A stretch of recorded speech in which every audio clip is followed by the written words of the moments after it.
ಬಂಗಾರು ಹನುಮಂತು ಅವ್ರನ್ನ ಈಗ ಮತ್ತೆ ಸಂಪರ್ಕಕ್ಕೆ ತೆಗೆದುಕೊಳ್ಳಲು ಪ್ರಯತ್ನ ಮಾಡ್ತಾ ಇದ್ದೇನೆ. ಈಗ ಬಂಗಾರು ಹನುಮಂತು ಸಂಡೂರು ಬಿಜೆಪಿ ಅಭ್ಯರ್ಥಿಯಾದಂತ ಬಂಗಾರು ಹನುಮಂತು ಅವರು ಈಗ ಲೈನಲ್ಲಿ ಇದ್ದಾರೆ. ಸರ್ ನಮಸ್ಕಾರ, ಮಾತಾಡಬಹುದಾ? ನಮಸ್ಕಾರ, ಮಾತಾಡಿ ಸರ್. ಎಸ್, ಎಲ್ಲಾ ಕಡೆ ಎಕ್ಸಿಟ್ ಪೋಲ್ ಚರ್ಚೆ, ಬಟ್ ಕೌಂಟಿಂಗ್ ಇರೋದು ನವೆಂಬರ್ 23. ನಿಮ್ ನಿರೀಕ್ಷೆ ಏನ್ ಸರ್? ಸರ್, ಈ ಸಲ ಭಾರತೀಯ ಜನತಾ ಪಕ್ಷ ಕಾರ್ಯಕರ್ತರು ಬಹಳ ಆಟ ತೊಟ್ಟಿದ್ದಾರೆ. ಸುಮಾರು 20 ವರ್ಷಗಳಿಂದ ಏನು ಕಾಂಗ್ರೆಸ್ ಪಕ್ಷದ ತುಕಾರಾಮ್ ಆಡಳಿತ ಮಾಡ್ಕೊಂಡ್ ಬಂದ್ರು ಕೂಡ ಯಾವುದೇ ಅಭಿವೃದ್ಧಿ ಮಾಡಿಲ್ಲ. ಜನರಿಗೆ ಬಹಳ ಅವ್ರ ಮೇಲೆ ಒಂದು ಏನು ನಿರೀಕ್ಷೆಗಳೆಲ್ಲ ಹುಸಿಯಾಗಿದ್ವಿ ಎಲ್ಲ ಪೂರ್ತಿ. ಹಾಗಾಗಿ ಸ್ವತಃ ಸೋಲ್ತರಮ್ಮ ಬಾಯ್ದಿಂದ ಸಿದ್ದರಾಮಯ್ಯ ಅವರೇ ಇಲ್ಲಿ ಬಂದು 3 ದಿನ ಠಿಕಾಣಿ ಹೂಡಿದ್ರು. ನಾವು ಇವತ್ತು ಸಂತೋಷ್ ಲಾಡ್ ತುಕಾರಾಮ್ ವಿರುದ್ಧ ಚುನಾವಣೆ ಮಾಡಿಲ್ಲ, ಸ್ವತಃ ರಾಜ್ಯದ ಮುಖ್ಯಮಂತ್ರಿ ವಿರುದ್ಧ ಚುನಾವಣೆ ಮಾಡಿದ್ವಿ ಸಂಡೂರಲ್ಲಿ. ನಾನೀಗ ಸಂತೋಷ್ ಲಾಡ್ ಅವ್ರ ಜೊತೆ ಮಾತಾಡ್ತಿದ್ದೆ. ನೀವು ಮತ್ತೆ ನಿಮ್ಮ ಸಂಪರ್ಕ ಮಾಡಿದಾಗ ಸಂತೋಷ್ ಲಾಡ್ ಹೇಳಿದ್ರು, ನಾವು ಚುನಾವಣೆಗೆ ಮಾತ್ರ ಗುದ್ದಾಡ್ತೀವಿ, ಚುನಾವಣೆ ಇಲ್ಲ ನಾವೆಲ್ಲ ಚೆನ್ನಾಗಿರ್ತೀವಿ, ನಾವೆಲ್ಲ ಚೆನ್ನಾಗಿದೀವಿ ಬಿಜೆಪಿ ಕಾಂಗ್ರೆಸ್ ಅವರೆಲ್ಲ, ಬಟ್ ಚುನಾವಣೆ ನಮ್ಗೆ ವಿಶ್ವಾಸ ಇದೆ, ನಾವು ಗೆಲ್ತೀವಿ ಅನ್ನೋದು ಸಂತೋಷ್ ಲಾಡ್ ಅವ್ರ ಮಾತು. ಈಗ ಅವ್ರವ್ರ ಪಕ್ಷ ಅವ್ರು ಗೆಲ್ತಾರೆ ಸರ್. ಈಗ ನಾವು ಇದುವರೆಗಾಯ್ತು ಈಗ ಭಾರತೀಯ ಜನತಾ ಪಕ್ಷ ಅಲ್ಲಿ ಗೆದ್ದಿಲ್ಲ. ಈ ಬಾರಿ ಗೆದ್ದು ಇತಿಹಾಸ ನಿರ್ಮಾಣ ಮಾಡ್ಬೇಕಂತ ನಮ್ಮ ಏನು ಭಾರತೀಯ ಜನತಾ ಪಕ್ಷದ ಕಾರ್ಯಕರ್ತರು ಕನಸಾಗಿತ್ತು. ಜೊತೆಗೆ ನಮ್ಮ ಜನಾರ್ದನ್ ರೆಡ್ಡಿ ಅಣ್ಣವರು ಸುಮಾರು 14 ವರ್ಷಗಳ ನಂತರ ಬಂದದ್ದು ನಮ್ಮ ಕಾರ್ಯಕರ್ತರು ಒಂದು ಹುಮ್ಮಸ್ ಮಾಡಿತು. ಇದೆಲ್ಲಕ್ಕಿಂತ ಮಿಕ್ಕಿಲಾಗಿ ನಮ್ಮ ಯಡಿಯೂರಪ್ಪ ಸಾಹೇಬರು 83 ವರ್ಷ ವಯಸ್ಸಾದ್ರೂ ಕೂಡ ಸತತವಾಗಿ 5 ರಿಂದ 6 ತಾಸು ಅವರು ವೆಹಿಕಲ್ ಗಾಡಿಯಲ್ಲಿ ನಿಂತು ಪ್ರಚಾರ ಮಾಡಿದ್ರು. ಆಮೇಲೆ ವಿಜೇಂದ್ರನವರ, ಶ್ರೀರಾಮುಲು, ಆರ್ ಅಶೋಕ್ ಮತ್ತೆ ಕೇಂದ್ರ ಸಚಿವರು ಪ್ರಹ್ಲಾದ್ ಜೋಶಿ ಅವರು ಕೂಡ 2 ದಿನ ಬಂದು ಪ್ರಚಾರ ಮಾಡಿದ್ದು. ಯಾಕಂದ್ರೆ ಅವ್ರು ಸಖತ್ತು ಗೌರ್ಮೆಂಟ್ ಅವ್ರದ್ರಿಂದ ಸಾಕಷ್ಟು ಅಧಿಕಾರಿ ವರ್ಗ ಕೂಡ ಅವ್ರ ಜೊತೆ ಕೈ ಜೋಡಿಸ್ತು, ಮತ್ತೆ ಹಣದ ಒಳೆನೆ ಹರಿಸಿದ್ರು ಅಲ್ಲಿ. ಹಂಗಾಗಿ ಆ ಜನ ಅದ್ ಯಾವ್ದಕ್ಕೂ ತಲೆ ಕೆಡಿಸ್ಕೊಂಡ್ರೆ ನಾನು ಒಂದು ಅಬ್ಸರ್ವ್ ಮಾಡಿದ್ದೇನೆ ಗೊತ್ತಾ ಹನುಮಂತ್ ಅವರೇ? ಹೇಳಿ sir. For the first time ಸಂಡೂರಲ್ಲಿ ಬಿಜೆಪಿ ಒಗ್ಗಟ್ಟಿನ ಮಂತ್ರ ಪಠಿಸ್ತು, ಒಗ್ಗಟ್ಟಿನಿಂದ ಚುನಾವಣೆ ಮಾಡಿದ್ರು ಅಂತ. 100% ನಿಜ ಸರ್. ನಮ್ ಸಹೋದರ ದಿವಾಕರ್ ಕೂಡ ನಮ್ ಜೊತೆ ಕೈ ಜೋಡಿಸಿದ್ರು. ಜೊತೆಗೆ ಕಳೆದ ನಮ್ಗೇನು ರಾಘವೇಂದ್ರ ಅಂತ ಅವರು ಡಿಫಿಕಲ್ಟಿ ಶಿಲ್ಪಾ ರಾಘವೇಂದ್ರ ಅಂತ ಕಂಟೆಸ್ಟ್ ಮಾಡಿದ್ರೆ ಅವ್ರ ಫ್ಯಾಮಿಲಿ ಎಲ್ಲ ನಮ್ ಜೊತೆ ನಿಂತಿತ್ತು.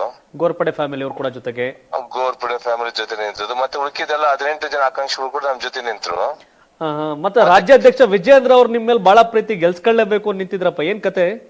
ಇಲ್ಲ, ವಿಜೇಂದ್ರ ಅಣ್ಣವ್ರು ಯಾಕಂದ್ರೆ ಅಲ್ಲಿಗ ಚನ್ನಪಟ್ಟಣ ಜೆಡಿಎಸ್ ಇರೋದ್ರಿಂದ, NDA ಅಭ್ಯರ್ಥಿ ಅಲ್ಲಾಗಿರೋದ್ರಿಂದ, ಮತ್ತೆ ಸಿಗ್ಗಾವಿ ಅಂತೂ ಮತ್ತೆ ನಮ್ಮ ಭರತ್ ಬೊಮ್ಮಾಯಿ ಅವರು ಮತ್ತೆ ಅಲ್ಲಿ ಮಾಜಿ ಮುಖ್ಯಮಂತ್ರಿ ಮಗ ಇರೋದ್ರಿಂದ, ಇಲ್ಲಿ ನಾನು ಸಾಮಾನ್ಯ ಕಾರ್ಯಕರ್ತ ಇರೋದ್ರಿಂದ ಹಂಗಾಗಿ ರಾಜ್ಯಾಧ್ಯಕ್ಷರು ಇಲ್ಲಿ ಗೆಲ್ಲೇಬೇಕಂತ ಒಂದು ಆಟ ತೊಟ್ಟು ನಿಂತರು ಆಕ್ಚುಲಿ ಇಲ್ಲಿ.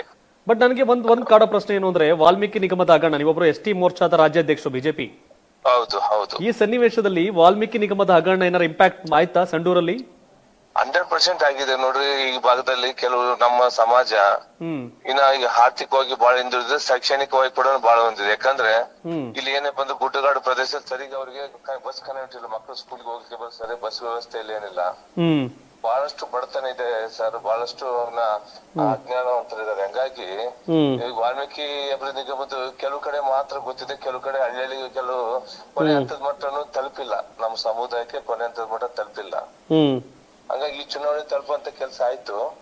ಆದ್ರೆ ಈ ಒಂದು ಚುನಾವಣೆ ಎಲ್ಲಾ ಸಮುದಾಯನು ಭಾರತೀಯ ಜನತಾ ಪಕ್ಷದ ಜೊತೆ ಕೈ ಜೋಡಿಸ್ತು ಈ ಒಂದು ಚುನಾವಣೆಯಲ್ಲಿ.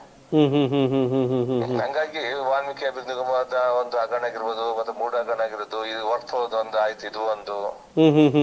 ಆಮೇಲೆ ಇವ್ರು ಏನು ಈಗ ಗ್ಯಾರಂಟಿ ಅಂತ ಕೊಟ್ಟು ಇವತ್ತು ಯಾವ್ದೇ ಕ್ಷೇತ್ರದ ಅನುದಾನ ಇಲ್ಲ, ಮತ್ತೆ ಯಾವ್ದೇ ಅಭಿವೃದ್ಧಿ ಆಗುತ್ತೆ ಎಲ್ಲ ಕಡೆ ಇವತ್ತು ನೀವು ಮಾಧ್ಯಮದಲ್ಲಿ ನೋಡಿ ಎಲ್ಲರಿಗೂ ಸ್ವಲ್ಪ ತಿಳುವಳಿಕೆದಾಗಿ. ಬಟ್ ನಾನು ಆಗ್ಲೇ ಹೇಳಿದ್ನಲ್ಲ, ವಾಲ್ಮೀಕಿ ನಿಗಮದ ಹಗರಣ ಸ್ವತಃ ಸಿದ್ದರಾಮಯ್ಯ ಒಪ್ಕೋತಾರೆ ಸೆಷನ್ ಅಲ್ಲಿ ಇಷ್ಟ ಆಗಿದೆ ಅಂತ. ಬಟ್ ಈ ಸನ್ನಿವೇಶದಲ್ಲಿ ನಿಜವಾಗಿ ಎಷ್ಟಿದೆ ಕಮ್ಯುನಿಟಿ ವೋಟ್ ಅಲ್ಲಿ? ಇಲ್ಲಿ ಟೋಟಲ್ 65,000 ಸಂಖ್ಯೆ ಇದೆ ಸರ್ ನಮ್ಮ ಸಮುದಾಯ. ಬಟ್ ಜನಕ್ಕೆ ಅರ್ಥ ಆಗಿದೆ, ನಿಮ್ಮ ಇದ್ರಲ್ಲಿ ಅನ್ಯಾಯ ಆಗಿದೆ, ಸಮಸ್ಯೆ ಆಗಿದೆ ಅಂತ ಅರ್ಥ ಆಗಿದೆಯಾ ಜನಕ್ಕೆ? ಅರ್ಥ ಆಗಿದಕ್ಕೋಸ್ಕರ ಜನ ಈ ಸಲ ತಿರುಗಿ ಬಿಡ್ತಾರಂತಂದೇಳಿ ಸ್ವತಃ ಮತ್ತೆ ಮುಖ್ಯಮಂತ್ರಿ ಬಂದು ಠಿಕಾಣಿ ಹೊಡೆದ್ರು, ಮತ್ತೆ ಹಣದ ಒಳೆ ನಡೆಸಿದ್ರು ಅಂತ ಹೇಳಿದ್ರು ಮುಚ್ಚಾಕ್ಲಿಕ್ಕೆ ಜನರಿಗೆ. ಬಟ್ ಅದೇನೋ ಹೊಡ್ತಾ ಬೀಳುತ್ತಾ, ಹಣದ ಒಳೆ ಹರಿಸಿದ್ದಾರೆ ಅನ್ನೋದು? ಈಗ ಜನಗಳದ್ದು ಸರ್ ಮನಸ್ಸು ಹೆಂಗೆ ಸರ್ ಹೇಳಿಕೆ ಬರುತ್ತೆ. ಏನಂದ್ರು ಕೂಡ ಜನ ಬದಲಾವಣೆ ಮಾಡ್ಬೇಕಂತ ಒಂದು ತೀರ್ಮಾನ ಕೈಗೊಂಡಿದ್ರು. ಯಾಕಂದ್ರೆ ಅವರು ಪ್ರಚಾರಕ್ಕೆ ಹೋಗ್ತಕ್ಕಂತ ಸಂದರ್ಭದಲ್ಲಿ ಯಾರು ಅನ್ನಪೂರ್ಣಕ್ಕರು ಪ್ರಚಾರಕ್ಕೆ ಹೋಗ್ತಾ ಇದ್ರು, ತುಕಾರಾಮಣ್ಣವರು ಮತ್ತೆ ಅನ್ನಪೂರ್ಣಕ್ಕರು ಪ್ರಚಾರಕ್ಕೆ ಹೋಗಂತ ಸಂದರ್ಭದಲ್ಲಿ, ಮತ್ತೆ ಸಂತೋಷ್ ಅಣ್ಣರು ಕೂಡ ಪ್ರಚಾರಕ್ಕೆ ಹೋಗ್ತಾ ಇದ್ರು. ಅವಾಗ ಯಾರು ಜನಗಳು ಸೇರ್ತಾ ಇದ್ದಿಲ್ಲ. ನೀವ್ ಬೇಕಾದ್ರೆ ಅವರು ಸೋಷಿಯಲ್ ಮೀಡಿಯಾ ಫೇಸ್ಬುಕ್ ತೆಗೆದು ನೋಡ್ರಿ, ಎಕ್ಸಾಂಪಲ್ ನಾನು ಹೇಳೋ ಮಾತು.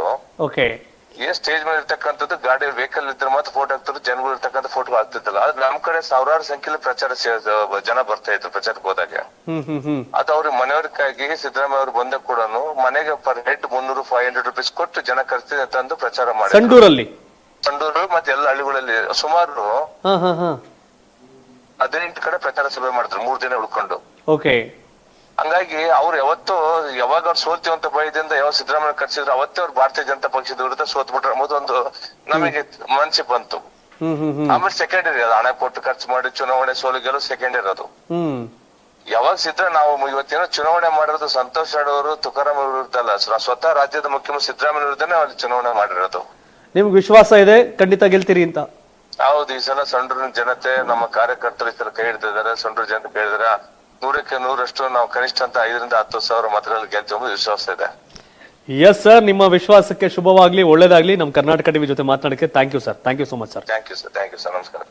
ಇದಿಷ್ಟು ಸಂಡೂರಿನ ಬಿಜೆಪಿ ಅಭ್ಯರ್ಥಿಯಾದಂತ ಬಂಗಾರು ಹನುಮಂತ್ ಅವರು ಮಾತು ಹೇಳ್ತಾ ಇದ್ದಾರೆ. ವಾಲ್ಮೀಕಿ ನಿಗಮದ ಹಗರಣ ಇವೆಲ್ಲವೂ ಜನಗಳಿಗೆ ದುಡ್ಡು ಕೊಟ್ಟು ಕರ್ಕೊಂಡ್ಬಂದು ನಿಲ್ಲಿಸಿದ್ರು. ನಾವು ಚುನಾವಣೆ ಮಾಡಿದ್ದು ಸಂತೋಷ್ ಲಾಡ್ ಅವರು ಅನ್ನಪೂರ್ಣಕ್ಕ ಅವ್ರ ವಿರುದ್ಧ ಅಲ್ಲ, ಸಿದ್ದರಾಮಯ್ಯನವರೇ ಇಲ್ಲಿ ಬಂದು ತೊಡೆತಟ್ಟು ನಿಂತಿದ್ರು. ನಾವಾಗಿ ಚುನಾವಣೆ ಖಂಡಿತವಾಗಿ ಗೆಲ್ತೀವಿ ಅನ್ನೋ ವಿಶ್ವಾಸವನ್ನ ಬಂಗಾರು ಹನುಮಂತ್ ಅವರು ವ್ಯಕ್ತಪಡಿಸ್ತಾರೆ.